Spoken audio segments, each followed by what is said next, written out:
Infinite. So Infinite was born out of a piano riff. So the first piano riff you hear on the track, which is a complete steal from Buffy the Vampire Slayer. Da, da, da, da. I love the Buffy the Vampire Slayer soundtrack. I used to listen to it quite a lot. I mean, I love Buffy the Vampire Slayer. But yeah, I played that, and it kind of reminded me of that. I mean, nothing else in the song kind of rips it off. I wanted to experiment with something a bit more electronic. So there's not really any... I mean, there's guitar at the end. There's real drums, but apart from that, it's all synth bass and pads and pianos and things like that.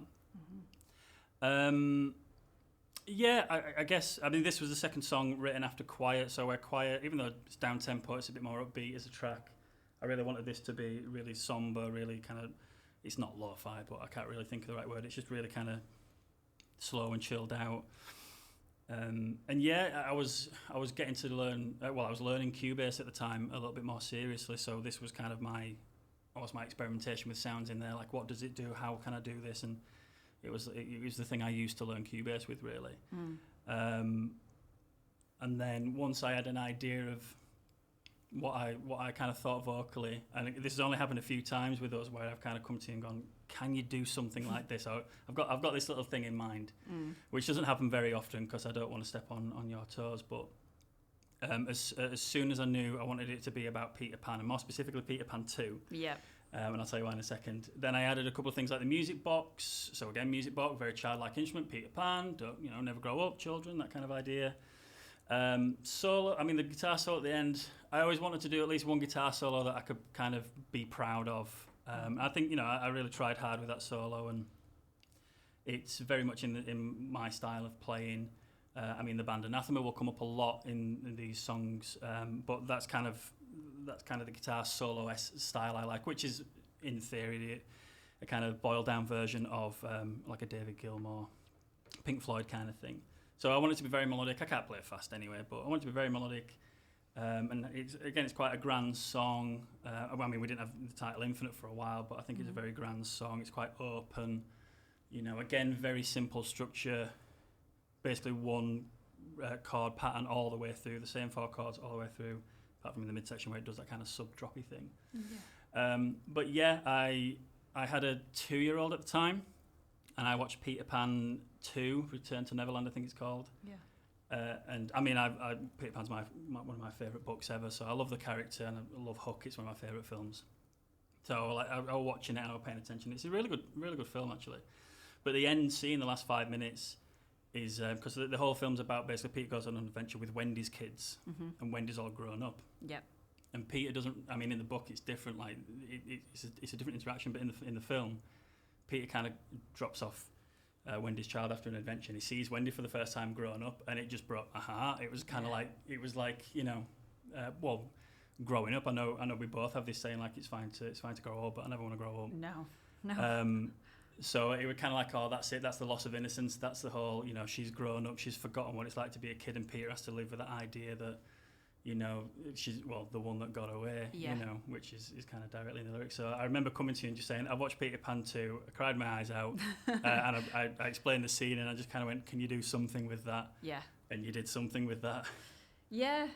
I mean, I went away with this one, and I actually, it's very rare that I kind of go and do research, like, about writing lyrics for something, but very occasionally, when the song comes up, I will go away and I'll look into kind of like a topic, or this will come up with aridity and kind of playing around with words and metaphor. And then, when I went away and had a little look into this sequel, I was like, oh my God, as if this is a kid's movie. This is so sad. Like, Peter Pan is stuck in Neverland. He sees Wendy, who, he kind of may have believed was his true love, and she's grown up for a start. That's like the biggest, betrayal. Oh my God, you've grown up. But then she's married and got kids. And he's sort of semi being left behind.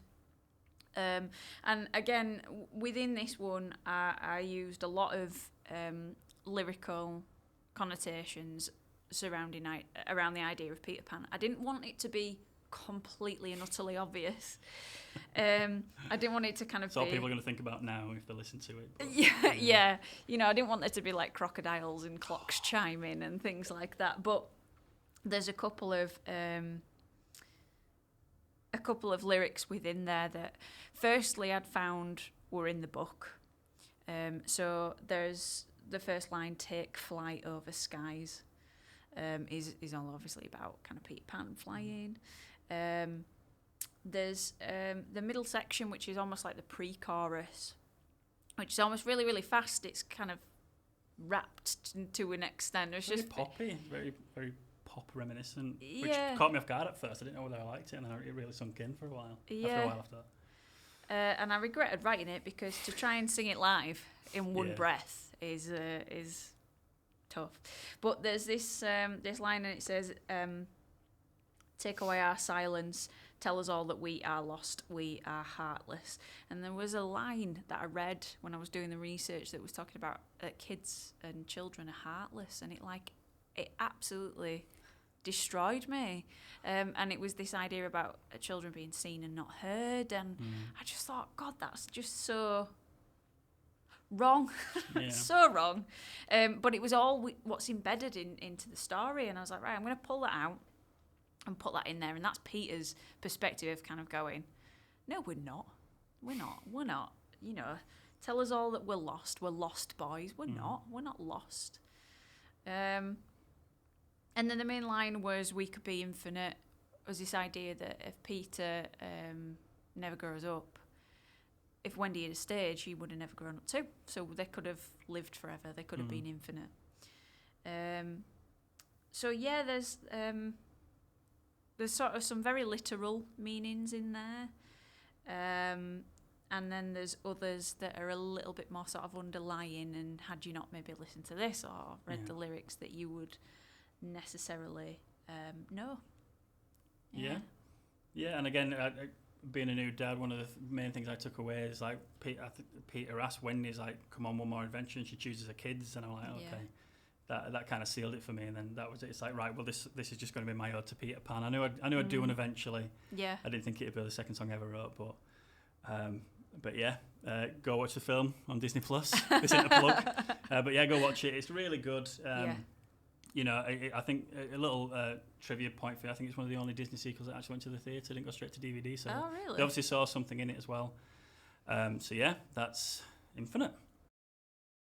We